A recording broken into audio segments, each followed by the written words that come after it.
Antártica. É o mais isolado, frio elevado e o mais seco continente da Terra. E nele as temperaturas vão de 0 a 32 graus negativos no verão e de 15 graus negativos a 65 graus negativos no inverno. Seus ventos podem chegar a uma velocidade de até 190 quilômetros por hora. São 14 milhões de quilômetros quadrados, extensão próxima da América do Sul. 98% de sua superfície é coberta por uma camada de gelo e neve de 2 quilômetros de espessura média, que representam mais da metade de toda a água doce do planeta. A teoria da deriva continental, surgida em 1912, e segundo a qual a Antártica, América do Sul, África, Austrália e parte da Ásia formavam num passado remoto um único supercontinente, o chamado Gondwana, parece vir se confirmando nas pesquisas antárticas, no estudo de rochas, erosão de geleiras, recifes de coral, fósseis e depósitos de carvão. É um dos ecossistemas mais frágeis da biosfera. Neste cenário se passa a nossa história. A história da expedição de cientistas brasileiros do Museu Nacional, coordenados pelo paleontólogo Alexander Kellner, que, seguindo os passos de James Clark Ross e Henry Shackleton, os primeiros desbravadores do continente antártico, partiram do Rio de Janeiro em busca de fósseis que viveram há cerca de 70 milhões de anos. A expedição foi financiada pelo CNPq através do Programa Antártico Brasileiro e apoiado pela Marinha do Brasil, que forneceu um treinamento especial à equipe de pesquisadores para enfrentar as condições inóspitas do continente antártico. A pedido da produção da Terra Brasilis Filmes, munidos de câmeras de fotos e vídeo, os pesquisadores tinham uma função a mais: registrar cada passo da aventura científica para este documentário.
Eu senti o que todos os meus 6 companheiros sentiram. A ansiedade de chegar, de estar lá, né? A emoção de você ir para a Antártica. Isso é um privilégio para poucos, né?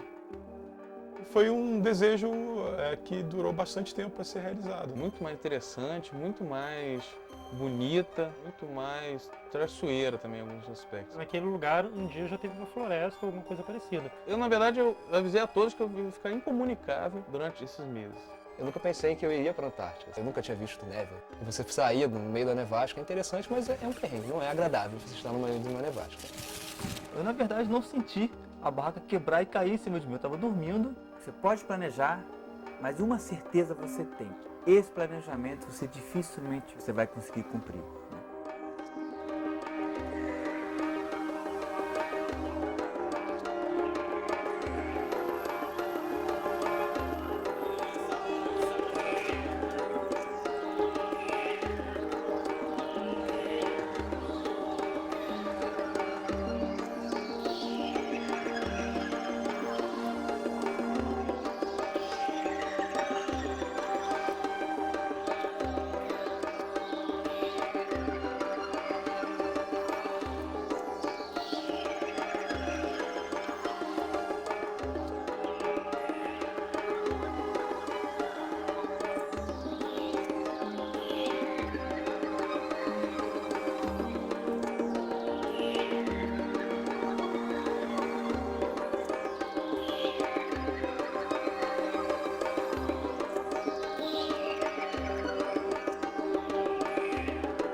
2005, o CNPq, o Conselho Nacional de Pesquisa, lançou um edital visando o Ano Polar Internacional. Nessa época, eu estava lá na Bahia, na minha Universidade Vitória Conquista, vi esse edital, contatei o Alex, meu orientador de doutorado aqui no museu. Aí esse mês mandou um e-mail aí.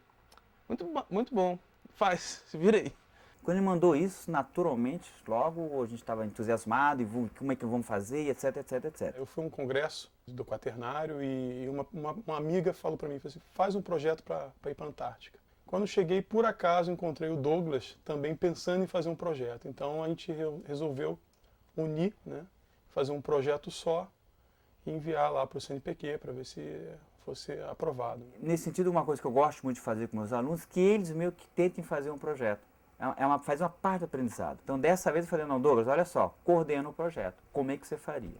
Eu que nunca tinha lido nada sobre Antártica, muito menos ido à Antártica, achei que valeria a pena o esforço. Consegui bibliografia suficiente, estudei, consegui achar um ponto ideal para a gente trabalhar. Por sorte, era um ponto que o Programa Antártico Brasileiro chegaria lá, que é o norte da Península Antártica, Ilha de James Ross. Por isso também que o projeto tem naturezas distintas, né? No caso do pessoal do paleovertebrados, eles procuram um determinado tipo de coisa, e no meu caso procurava uma outra coisa totalmente diferente, que era com microfósseis.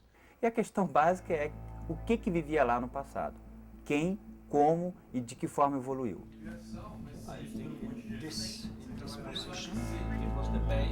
Eu trabalhei com amostras vindas da Antártica em 2000, então eu tinha já bibliografia, eu tinha uma certa já experiência com material de microfósseis do que estava acontecendo na ilha de James Ross, propriamente dito. Por que James Ross? Porque em James Ross nós já sabíamos que tinham sido encontrados alguns fósseis, particularmente dinossauros. Aí você vai dizer, muitos dinossauros foram encontrados lá? Não.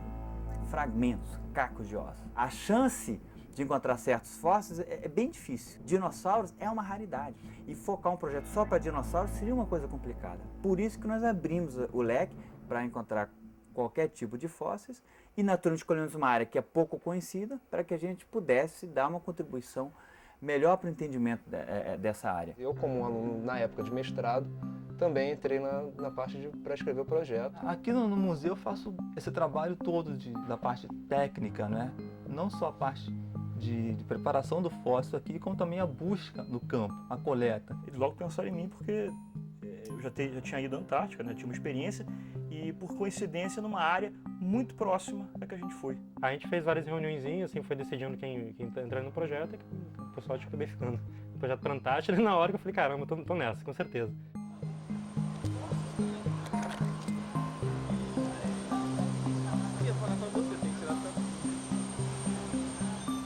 O projeto foi construído, foi enviado para o CNPq e foi aprovado, para surpresa de quase todos. Eu nunca pensei que eu iria para a Antártica, assim, isso foi uma novidade. Assim.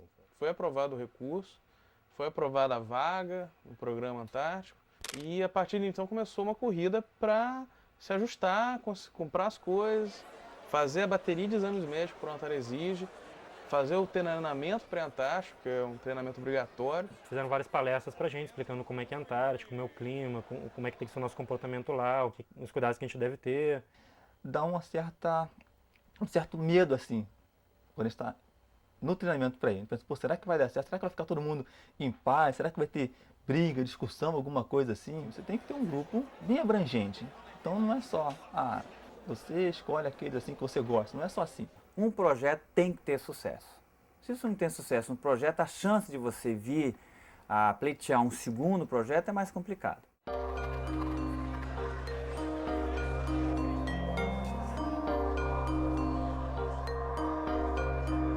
Eis que em dia 26 de dezembro estávamos nós lá no Correio Nacional e aquilo tudo se tornou realmente realidade, a gente estava indo para a Antártica. Talvez eu tenha a história mais engraçada assim do grupo, porque eu fui militar da aeronáutica e servi no Correio Aéreo Nacional, que é o CAN. E eu era aquele soldadinho que ficava lá na porta vendo o pessoal embarcar e desembarcar, e via o pessoal embarcar para a Antártica. E agora assim, de repente eu me vejo do outro lado, né? Foi um desejo que durou bastante tempo para ser realizado.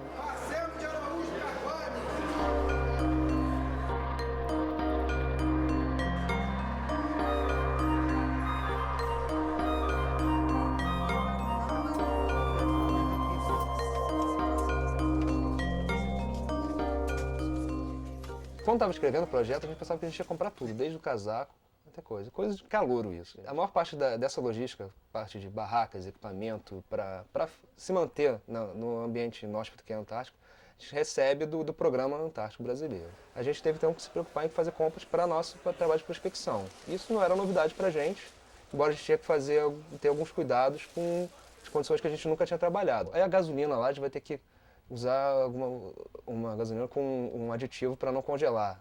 Isso eles dão, então a gente não tem que se preocupar com isso. E o gesso, será que ele vai catalisar no frio? Menos 5 graus talvez não funcione tão bem. A gente tem que fazer alguns testes aqui no laboratório e pesquisar com pessoas que já tinham ido. Você tem um continente que é 98% coberto de gelo. Então qualquer descoberta que você faça na Antártica que vá bater com o que foi encontrado na África, na América do Sul, na Austrália e na Índia é uma coisa muito importante para você contar essa história do Gondwana, que é uma coisa que vai sendo, cada dia, descobrindo coisas novas.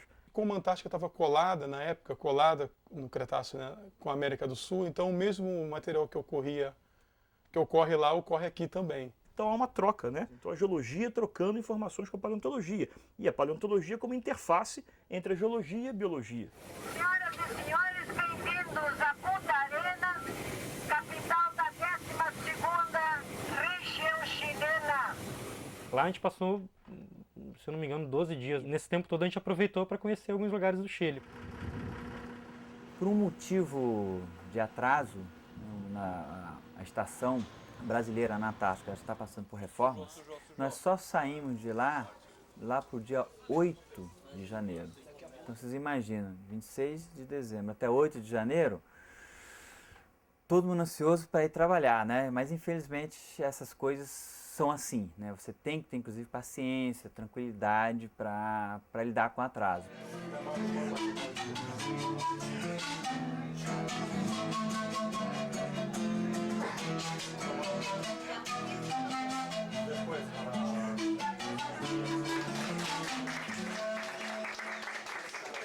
Finalmente, o navio suspendeu dia 8 de janeiro.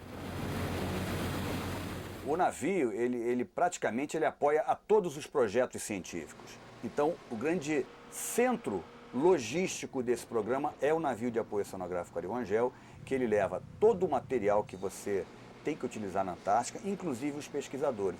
O navio, pela sua versatilidade, flexibilidade e permanência, ele tem capacidade de navegar por uma maior região no continente antártico. E nós, naturalmente, já estamos tranquilos. Em breve estaremos nós em James Ross. Pela manhã a gente já começou a passar pelos canais chilenos, que é outro lugar fantástico. Aquelas montanhas com gelo, neve, tudo entrecortado pelo mar, né? E aí depois passou por Ushuaia à noite, aí pegou o mar aberto, o canal de Drake.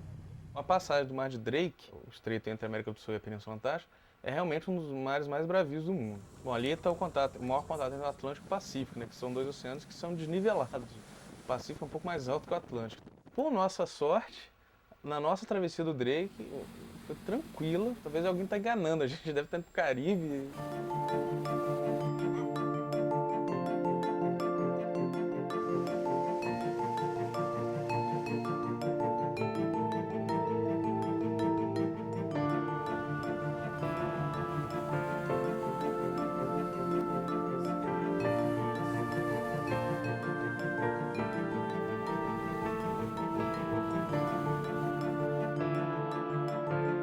O navio atual, o Ari Rangel, como o comandante dele disse, o Gigante Vermelho, é um navio polar.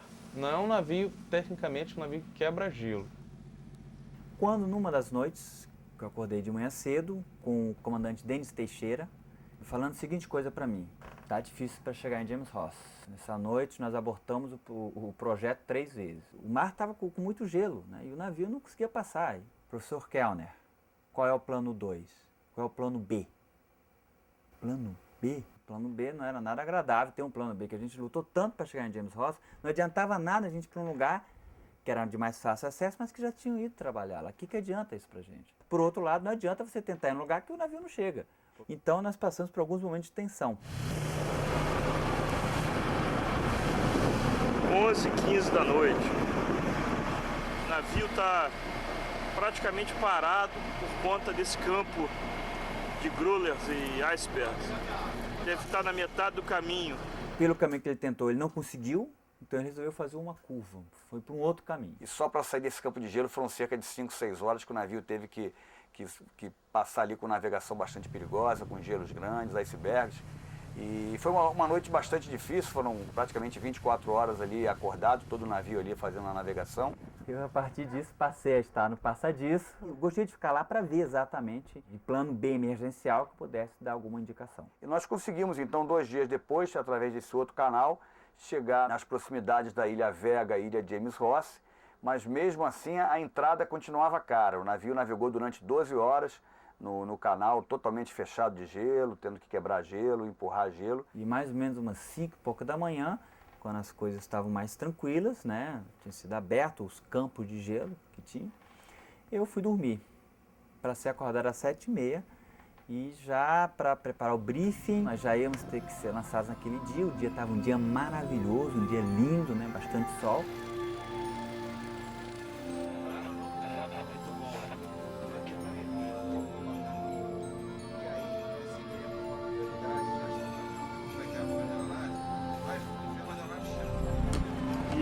Island, Egg Island, Corey Island, Church Point ali mais alto.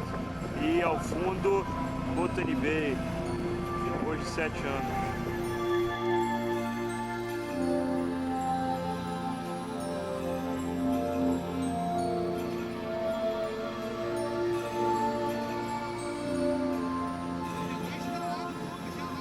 Fizemos o sobrevoo.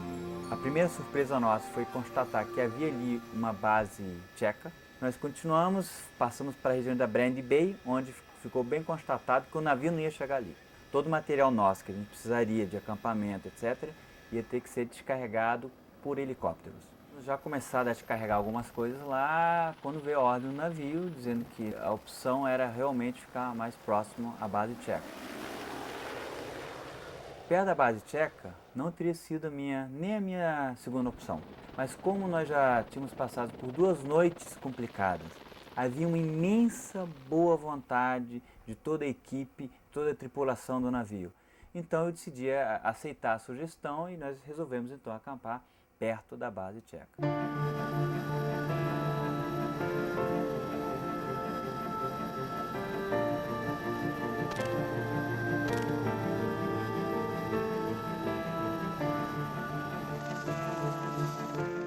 14 de janeiro, às 9h40 da manhã. Não só a Marinha como a Aeronáutica, eles fazem o translado do pessoal e também como levar o material e manter as bases e os acampamentos brasileiros na Antártica. Eles vão para longe, mas você ainda se sente seguro pela logística e a organização que eles te dão. Organizar acampamento não é uma tarefa fácil. Organizar acampamento na Antártica é pior ainda. É uma viagem de risco. Pela profissão, a gente está sempre viajando muito mesmo, a gente está sempre longe de casa, mas a questão da entrada do risco nessa viagem, né, foi uma coisa que deixou muita gente preocupada, assim, na família. No nosso acampamento a gente teve 2 alpinistas. Os alpinistas são do Clube Alpino Paulista, que vem prestando serviço ao Programa Antártico há muitos anos, e são pessoas de larga experiência em alta montanha, em gelo. Principalmente pela presença deles e orientações deles, a gente não passou por nenhuma situação de risco. Nossa e do acampamento, né? Então, vamos amarrar tudo, vamos conferir, o barraco tá legal. Ele tem sempre cuidado de observar o acampamento, ver se tem alguma coisa que está desamarrado, que lá venta muito. Então a tampa de uma caixa pode voar e se perder. A primeira coisa que você monta no acampamento é uma barraca central. Se mudar a condição na Antártica, e ela pode mudar, e nós vimos ela mudar várias e várias vezes, né? Você tem pelo menos um lugar para se abrigar. Depois dessa primeira barraca, você começa a montar as barracas individuais. E só ali que depois você começa a montar o resto, que tem a ver com rádio, com gerador, enfim. Aí, James Ross com... Aê! A primeira cervejinha! Eu fui perceber realmente a importância disso quando eu estava na Antártica. Pisei em solo antártico e que caiu a ficha de fato. Por exemplo, assim que eu botei o pé na ilha, andei um pouquinho para lá e para cá, já achei o fóssil. Legal, rapaz, é o primeiro fóssil. O trabalho da paleontologia não é fácil. Essa parte de campo ela é muito difícil, ela é uma coisa cheia de insegurança, de incerteza. A gente nunca sabe se vai achar ou não. Quando a gente chega no lugar, andou um pouquinho, achei e falou, oba. Que a gente chegou em um lugar totalmente sem neve, Só vinha neve nos picos das montanhas, eu pensei, caramba, isso aqui que é Antártida, não pode ser. Aí, felizmente, ou não, o Alex vai dizer que não, no dia seguinte começou uma tempestade de neve, cobriu tudo de neve, e aí sim parecia realmente Antártida.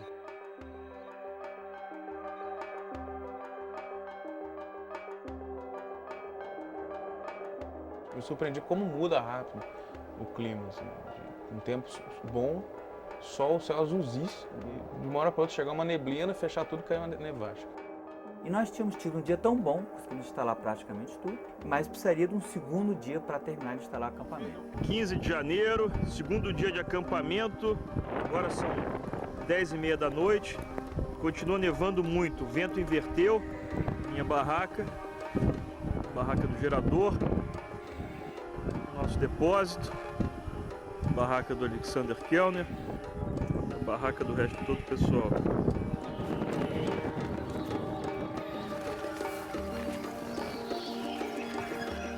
E ficamos naquela situação, etc e tal, até que essa tempestade foi embora. A primeira coisa que nós pudemos fazer, né, depois de 4 dias de tempestade, foi terminar a montagem do acampamento e a partir disso começar então os trabalhos. Né? O Mesozoico faz de 245 a 65 milhões de anos atrás. É a chamada Era dos Dinossauros. No Mesozoico, o registro antártico é muito rico em vegetais. Vocês viram o tronco no meio do caminho aí? Como nós temos um foco no estudo dos vertebrados fósseis, a gente buscou locais onde eles poderiam ocorrer e onde já tivessem ocorrido. A ilha de James Ross, junto com outras ilhas do seu arquipélago, Ilha Vega, Snow Hill, Seymour, elas representam a parte emersa de uma bacia sedimentar, a bacia Larsen. Essa bacia, ela comporta sedimentos que foram depositados do Jurássico até o Cretáceo. A parte acessível dessa bacia, desses sedimentos, está nessas ilhas. Já foram encontrados dinossauros na Antártida, inclusive um bem próximo do Polo Sul. O grande problema é que a gente não sabe exatamente a temperatura na época. Pensa na Antártida, poxa, 0 ou menos graus. Mas como é que era naquela época? A Antártida ficava mais ao norte e o clima geral da Terra era mais quente. Pode ser que lá tinha 10, 15 graus ou 20, ou quem sabe 5, ou de 0 a 8. Pode ser talvez uma região com umas tundras, que tem um pouco de neve, mas que tem vegetação. A prospecção é o trabalho inicial para a paleontologia em si. Para você achar um fóssil, você tem que andar e procurar. No caso específico desse nosso trabalho, a gente já tinha informação geológica da região e a gente sabia onde a gente deveria procurar os fósseis. O trabalho a posteriori seria você extrair esse fóssil. Isso é só, na verdade, o começo, né? Trazer para o laboratório. No laboratório você estuda isso melhor, com mais calma, em condições melhores. E à medida que a gente foi explorando áreas um pouco mais longe, inclusive, do nosso acampamento, nós acabamos encontrando uma região extremamente fossilífera, basicamente de invertebrados. Então, ammonoides, bivalves, gastrópodos, né, animais com concha, a gente tinha vários lá. Tanto é que nós ali coletamos uma das amostras que pesa 150 quilos. Olha essa aqui como tá bonita, né?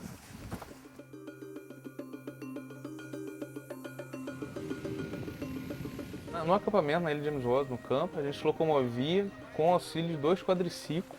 Os alpinistas eram os que melhor manejavam e mais rotineiramente manobravam os quadriciclos. A gente tinha que a gente se deslocasse com alguma rapidez para pontos de coleta que a pé a gente demoraria 4, 5 horas para chegar. Então o quadriciclo foi fundamental para esse trabalho.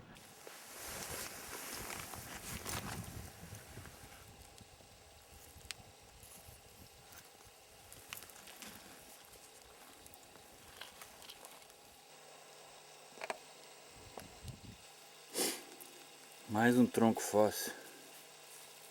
Troncos fósseis são bastante comuns nessa região. É o que a gente mais tem encontrado. Hoje a Antártica é um deserto gelado, mas há milhões de anos atrás, plantas, árvores de grande porte aqui existiam. Naquela época, né, naquele período em que essas árvores viviam, que era cerca de 75, 80 milhões de anos, ali existia uma floresta ou alguma coisa próxima. Ou então a floresta ali próxima e as árvores foram carregadas para para aquele ambiente, que seria talvez marinho, alguma coisa assim. O que aparecia de material fóssil a gente coletava. O nosso objetivo principal era encontrar vertebrados, que era o nosso interesse, mas o que aparecesse seria interessante para o museu, para mostrar para o público, ou para outras pessoas estudarem, então já que a gente estava lá, por que não coletar, né? Então, para te dizer, o que nós trouxemos? Restos de troncos, inclusive uma árvore, um tronco de árvore com 4,5 metros, bastante folhas, folhas inclusive que nós sabemos que são inéditas naquela região. Além dos fósseis, também temos amostras de rochas, de sedimentos. Esse sedimento vai ser trabalhado pelos professores Marcelo e Renato e vão ser processados em busca de microfósseis.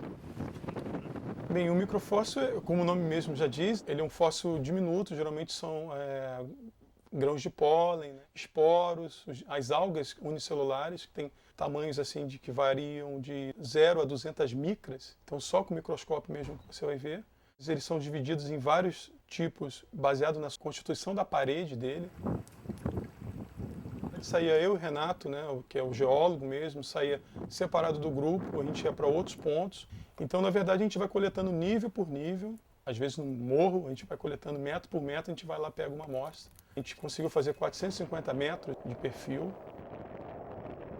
O que é um perfil estratigráfico? É você ir para um local de exposição de rocha, onde as camadas sedimentares estão expostas, e você descrevê-las uma a uma, centímetro por centímetro. Ou seja, você vai, através desse trabalho detalhado, contando uma história da deposição dos sedimentos naquela região. Que tipo de ambiente era? Se era um fluvial, se era marinho, se era eólico. Em cada quadradinho daqueles, de 2 centímetros quadrados, de 1 centímetro quadrado, eu conto um monte de história. Tem blocos erráticos colocados assim muito acima do nível da praia. Os icebergs deixaram eles lá no passado, ou são testemunhos do nível de mar mais alto, ou da região toda que foi soerguida também. E eu vou coletando amostras assim de tantos em tantos metros, ou amostras mais significativas, geralmente de arenitos. Esses arenitos eu pego, mando para um laboratório, eles cortam uma fatia bem fina disso, e aí colam numa lâmina de vidro, e desbastam aquela fatiazinha de rocha até ficar transparente. E aquilo no microscópio petrográfico eu vou analisar quais os minerais, os fragmentos de rocha que tem lá, de que tipo de área veio aquele material e caiu naquela bacia. O transporte, foi muito transportado, se foi pouco transportado. As modificações após a deposição, que tipo de modificação aconteceu. Os microfósseis, principalmente os ginoflagelados, que provavelmente é o que a gente vai mais encontrar, os ginoflagelados são algas, né, unicelulares, eles dependem de muitos fatores ecológicos para poder sobreviver, fazer seu ciclo reprodutivo. Então, significa dizer o quê? Um determinado dinoflagelado ele só vive uma temperatura da água X. Então, quando eu encontro muito desse material, eu posso inferir que a água naquele momento estava àquela temperatura. Ou então que nessa água tinha pouco oxigênio, por exemplo. Tem dinoflagelado que gosta de entrada de água doce, significa dizer que tem um rio próximo chegando. Dependendo da quantidade de material que você conta, por isso que é importante você contar na lâmina, para saber se inferir paleoambiente, para você fazer toda aquela reconstituição paleoambiental. Uma coisa que me surpreendeu um pouco, quando eu cheguei na James Ross, é a carência de fauna. A ilha James Ross está numa parte em que a água, o entorno é um pouco pobre em nutrientes. Ali você tem uma diversidade bem baixa de organismos aquáticos, de camarões, crio, etc., que sustentam a cadeia trófica, a cadeia alimentar. Aí por isso a gente tem pouca peixe, pouca foca, pouco pinguim. Em 37 dias lá a gente viu 4 pinguins. O que a gente mais viu no início eram esqueletos de foca espalhados por toda a área, só esqueletos. E aves dois tipos só, a escua e a externa, que eram aves bem comuns de lá.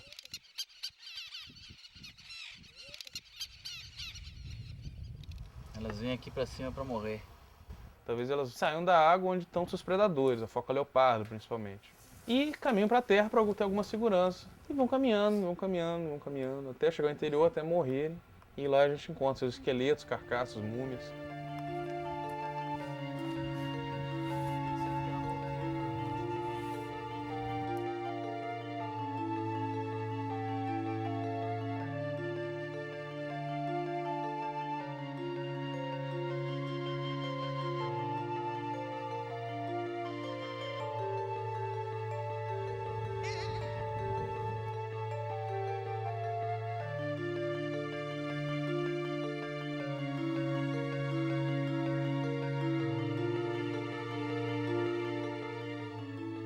Esse acampamento foi um dos maiores já instalados pelo Programa Antártico Brasileiro. Foram quase 20 toneladas de carga e boa parte disso era alimentos e água. Porque eram 9 pessoas, 37 dias e o programa sempre coloca o dobro caso o navio atrase, tem que ficar mais tempo do que esperado. Diga aí, Renato, o que você achou do trabalho de hoje? A principal atividade hoje, na minha concepção, foi a decoração da barraca principal, que agora está perfeita, com a bandeira do mais amado do Brasil, hasteado. Olha lá, mostra lá o palhaço. Manto sagrado, manto sagrado. A gente normalmente acordava cedo, 7, 8 horas, tomava um café e ia para o campo. A gente levava lanche, que o campo era longe, a gente não dava para voltar para almoçar. Então a gente voltava normalmente a fim do dia à noite, onde a gente jantava, e uma rotina bem rígida era a fonia. Às 10 da noite a gente tinha o contato rádio com o navio. A fonia era até um momento interessante, que por ali a gente recebia informações meteorológicas, previsão do tempo do navio, e também podia conversar com os acampamentos. Todos se ouviam naquele momento. Todos os refúgios, acampamentos, e a estação Ferraz e o navio estavam em contato naquele momento da fonia, pelo rádio HF. Depois da fonia, normalmente as pessoas iam se deitar, principalmente porque estavam cansados.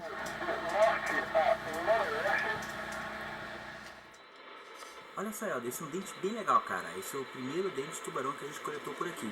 Mas eu tô meio preocupado, ele tá meio frágil, não tá não? Tá, ele tá muito frágil sim, né? Mas não precisa ficar preocupado não, porque eu já tô passando nele o Carbon Oxy, que é uma substância que vai garantir a segurança dele, e no laboratório você pode ser retirado facilmente. Olha só, amanhã a gente vai tentar engessar. Vocês hoje escaparam, mas amanhã ninguém escapa não. Amanhã é dia normal de trabalho, viu? 8 horas, vamos engessar o nosso bloquinho lá. Tempo bom, né?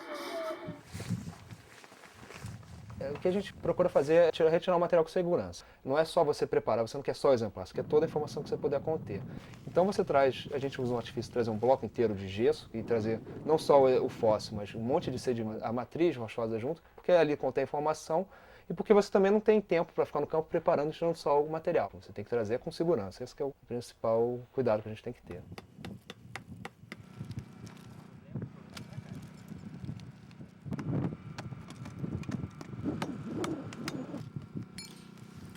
Hoje é dia festivo aqui. Tem feijoada, a gente tá trocando roupa, botando roupa limpa. O que você tá usando como marcador do livro?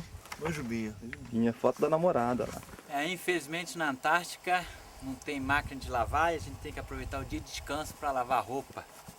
Meias, cuecas e camisas que a gente vai usar. Mas que calor! Viemos do Egito e muitas vezes nós tivemos que rezar. Alá, alá, alá, meu bom alá. Banho de água, pai, ioiô. Que temperatura que tá? 17 graus. Acho que a média de temperatura lá foi em torno de 0 graus. A mínima foi 7 graus negativos. A gente tirou uma foto noturna também, sem camisa, assim, caindo neve, assim, com flash, ficou bem legal, que iluminou os flocos, ficou o pessoal festejando na neve, bem legal. E esta é a famosa minha barraca. Uma operação interessante é entrar na barraca. Esta é minha porta, dou uma porrada, abre um espaço. Depois cavo um buraco. Agora um pouco mais de meia-noite, são meia-noite 15. Está nevando dentro da minha barraca e em algum local estão os meus livros. Tirar um pouco dessa neve aqui. Dá para depois livrinho famoso. Esse outro aqui, bastante interessante também. 1h30 da manhã, já está mais escuro, já tenho que usar minha lanterna para poder iluminar. Finalmente consegui terminar a minha decoração da barraca com uma coisa muito especial. Aqui está com minha querida namorada, que está fazendo aniversário exatamente agora. Jéssica, um beijão para você, meus parabéns, feliz aniversário. O que incomoda lá, para valer? É o vento. Não é a temperatura, não é a neve, né? É o vento. O vento realmente te mina. Ali na frente um marco inglês, um marco topográfico, deixado pelo British Antarctic Survey. Existe um outro fator que, de uma certa forma, atinge a todos que trabalham na Antártida. É o espírito antártico, que de cara já diz, você tem que ajudar o outro. No nosso caso específico, na primeira tempestade de neve, que era branda, no dia seguinte Os tchecos estavam fazendo uma visita a gente, oferecendo a base deles, que é uma base pequena, tudo é contado, tudo é bem escasso, né? Não é uma base gerenciada por militares, é uma base gerenciada por civis, e no entanto eles foram lá oferecer qualquer ajuda que a gente precisasse. Na região que nós ficamos, tudo já tem um certo nome. Existem regiões que poderiam ser batizadas. E nós descobrimos até que uma das atividades que a base tcheca está desenvolvendo na ilha de James Ross é o seu mapeamento. E quem faz o mapa tem, de uma certa forma ou de outra, uma prerrogativa para dar nomes a alguns pontos diferentes. Nós até estamos conversando com eles para ver se eles não querem chamar uma certa parte lá de Caipirinha Bay, que daria para escrever, para denominar, mas na verdade a prerrogativa é deles. É uma situação curiosa, né, que você tem a Brand Bay e a Whisky Bay, justamente vinculada às bebidas. E elas foram dadas por pesquisadores ingleses que são os verdadeiros pioneiros na pesquisa daquela região.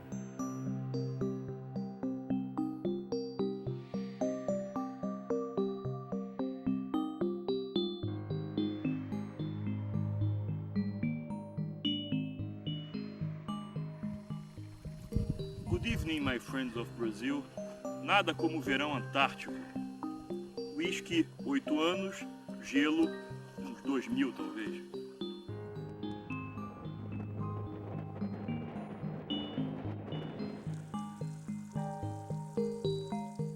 A ilha de James Ross, até 2005, não tinha estação de ninguém, de nenhum país. A presença da estação tcheca vai facilitar bastante a exploração ali, porque aumenta a movimentação de pessoas ali. Argentinos e ingleses que também vão passar a circular com mais frequência. Foram quase 10 dias de sol maravilhoso, sem nuvem, fantástico. Havia momentos que nós estávamos trabalhando de camiseta. Quer dizer, o lugar excelente, de noite bem frio, né? Mas durante o dia agradabilíssimo para trabalhar. Também surpreendi como a noite chega rápido. A gente estava no verão, no mês de janeiro, a gente praticamente não teve noite. Depois de meia-noite tinha como fosse um entardecer. E a gente tinha durante algumas horas e logo amanhecia. Foi entrando em fevereiro, de um dia para o outro, 10 horas já estava escurecendo. Nesses dias com noite também foram os dias que tiveram com um tempo pior, assim, nevasca, um tempo fechado. Pô, tá maneiro, cara. Meia-noite já tá um pouquinho escuro.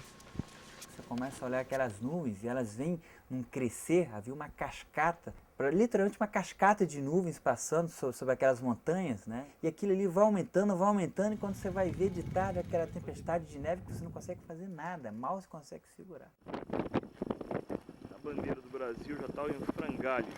É um vento sudoeste, o pior vento, nevasca até agora. Olha só, mais calmo. Dá para ver praticamente.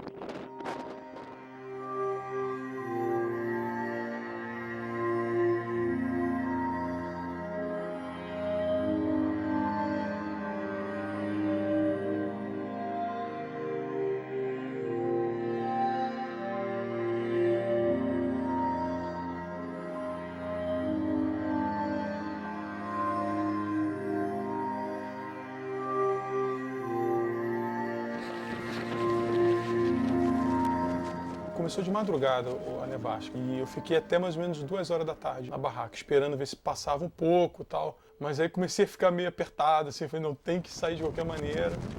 Naquele dia que nevou bastante, chegou a soterrar algumas barracas, até o Pedro ficou preso porque cobriu o avancê da barraca dele, então a gente teve que cavar para tirar de lá. Aí, você tá aí, rapaz! O homem tá aí, o homem tá vivo, não morreu não! Vamos tirar ele daí! E o Helder, que chegou a ficar preso durante a noite na barraca, que já estava quebrada no dia anterior, e no dia seguinte nevou mais e amassou a barraca dele de novo, acho que prendeu o pé dele.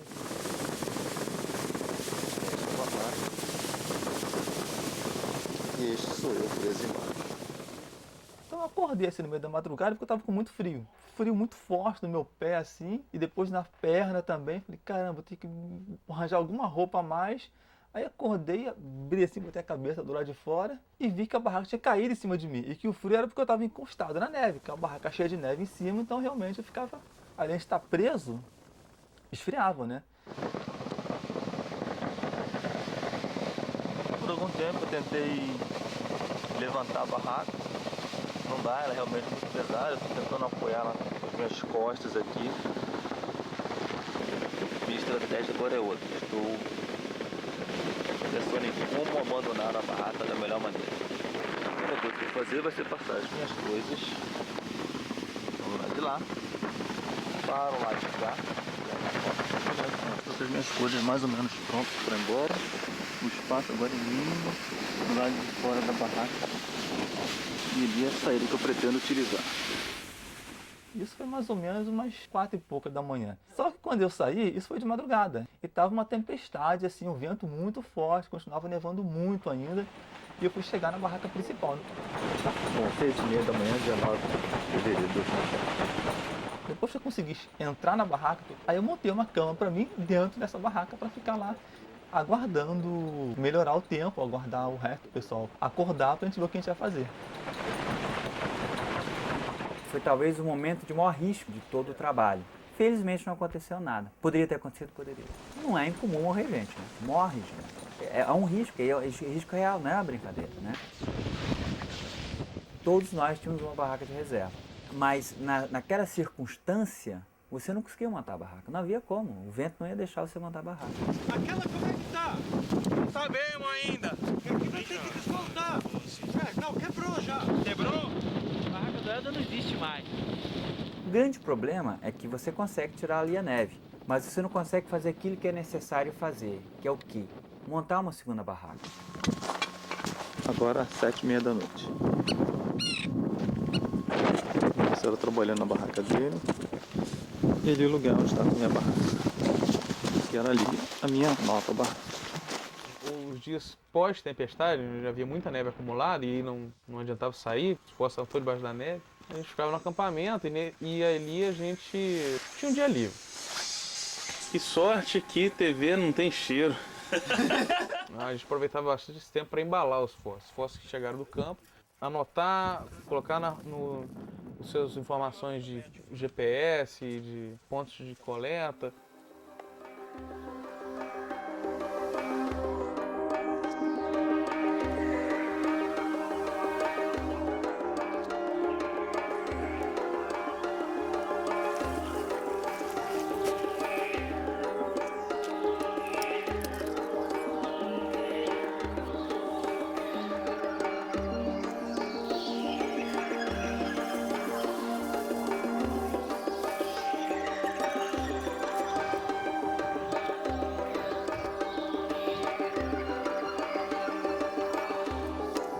Você imagina um tronco de 4,5 metros de uma árvore encontrada na Antártica, onde você não tem árvore nenhuma, olha o fascínio que isso pode despertar nas pessoas. E a partir, inclusive, do encontro desse exemplar, nós começamos a vislumbrar a possibilidade de fazer uma exposição, né, onde uma das peças principais seria esse material. Conseguimos coletar metade do material, metade desse tronco de árvore, e não conseguimos coletar o resto. E aí, tempestade, em cima de tempestade, dias péssimos, e a gente angustiado, tentando conseguir recuperar esse material. E aí teve um dia que teve uma brecha, e nós fomos lá, e meio na neve, mesmo parcialmente coberto por neve, nós tiramos o material. Mas foi um dia sofrido, não foi um dia fácil. Essa certamente é das joias que nós resgatamos da ilha de James Ross. Um outro exemplar que nós temos com muito carinho, que também foi coletado em condições não tão boas, é uma pequena sequência de vértebras. E foi uma coisa curiosa o encontro dessas vértebras. O Renato virou e falou: olha, Alex, nós precisamos prospectar uma área que fica a uma certa margem da Brand Bay. Eu tenho um bom sentimento por essa região. Eu estou aqui num afluente aqui do rio que eu estava subindo, perto aqui de umas concreções. Então nós resolvemos ir. E estava postergando em função do mau tempo, e teve um dia que abriu um pouquinho. Aí nós falamos: agora nós vamos lá. Nós trabalhamos muito frio, né? E na volta, quando estávamos praticamente voltando, eu andei por um canto e vi uma pequena vértebra. Quando vi essa vértebra, eu lembro que o coração bate mais rápido. Nós já tínhamos achado alguns outros restos vertebrados, mas não uma vértebra. Uma vértebra é sempre um potencial para mais achado. E aí nós estamos achando uma vértebrazinha, outro pedaço aqui, outro pedaço acolá, e no final nós tínhamos um certo monte de ossos quebrados que pertenciam à vértebra, e que a primeira impressão que nós temos é que trata-se de um réptil, sem dúvida, e deve ter sido um réptil marinho. Isso vai demorar um pouco ainda para a gente chegar a esse resultado. O material vai ser preparado, vai ser olhado na lupa.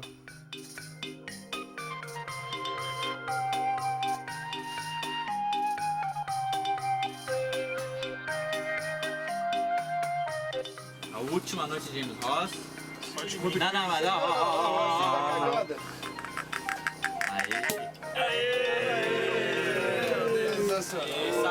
Saúde. Valeu. Dessa vez nós tivemos muitos dias de tempo ruim. Deixamos de trabalhar por conta de clima, talvez 30%, 40% do tempo que a gente ficou lá. Então a Antártica disse assim pra gente: olha, eu deixei vocês ficarem aqui 30 e tantos dias com um tempo maravilhoso, mas quem manda aqui sou eu.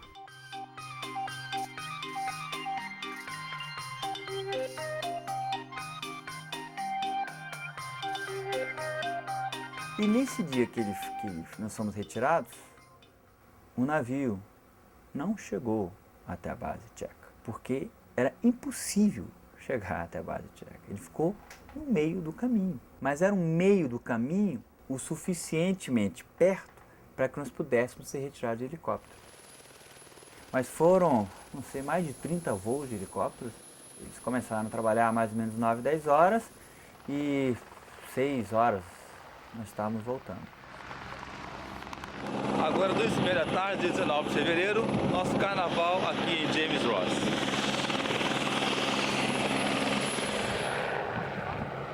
A gente coletou 2,6 toneladas de fósforo. A área que nós trabalhamos, a base onde nós fizemos a maior parte das coletas, foi depositada há mais ou menos 70 milhões de anos. Inclusive, eu confesso que quando ninguém mais podia sair para campo, porque já estava tudo pronto para o acampamento ser retirado, no último esforço, no último dia, depois de 4h30 da tarde, Ana foi lá com o Beto, nós fomos lá de quadriciclo, para tentar ver se achava mais alguma coisa. Achamos mais alguns caquinhos de vértice, mas a esperança é sempre achar um pouco mais, né? Mas de qualquer forma, para vocês verem a emoção e a importância daquele pequeno achado, né? Eram os primeiros ossos comprovadamente de répteis que nós tínhamos encontrado naquela região.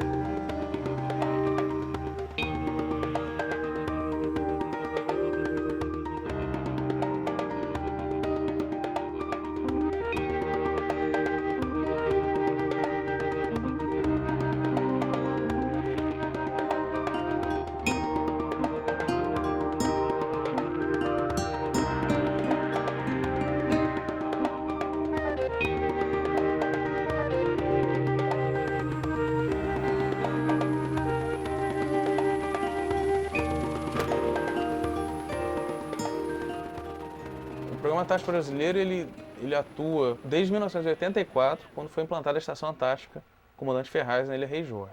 Agora estamos em casa, né? Agora estamos em casa. Caminho de casa. Beleza. Península Antártica, longe o Bibi Point. Desde então, o Programa Antártico ele tem se concentrado na região da Ilha Rei Jorge, das Ilhas Shetland do Sul e do norte da Península Antártica. A Ilha James Ross está um pouco ao sul dessa região. Nunca projetos foram feitos para trabalhar ali. Projetos patrocinados, projetos sugeridos pelo Programa Antártico Brasileiro. 4 de março, estamos deixando a Baía do Almirantado em direção à Estação Frei para pegar o avião amanhã, espero, se o tempo permitir. As pessoas voltam na Antártica, os pesquisadores voltam na Antártica e as pessoas querem saber, mas então, o que você achou? O que é? É uma espécie nova? É isso, aquilo? A verdade é que quando a gente trabalha numa região como é a ilha de James Ross, onde existe pouca informação, nós é que vamos produzir essa informação. Então nós não sabemos. Então muitas informações que talvez pudessem ser dadas em áreas que nós já conhecemos, né, em James Ross não é assim.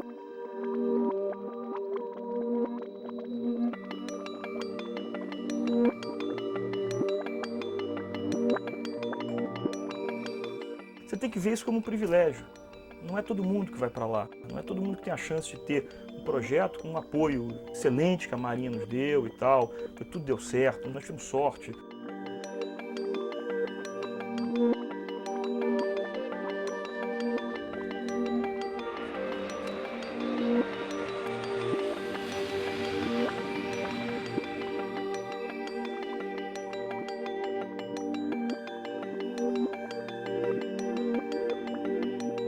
É algo que marca a sua vida, não é só uma experiência profissional.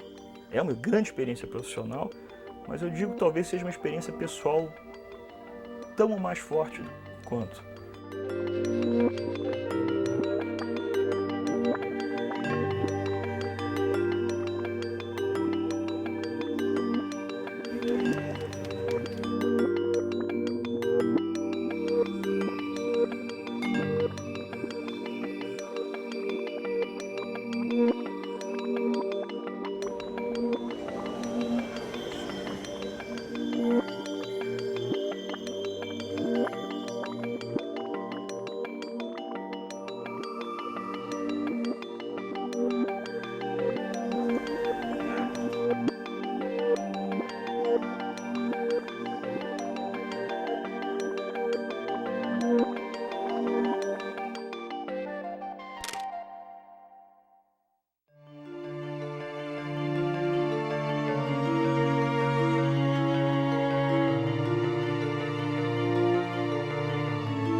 Agora eu.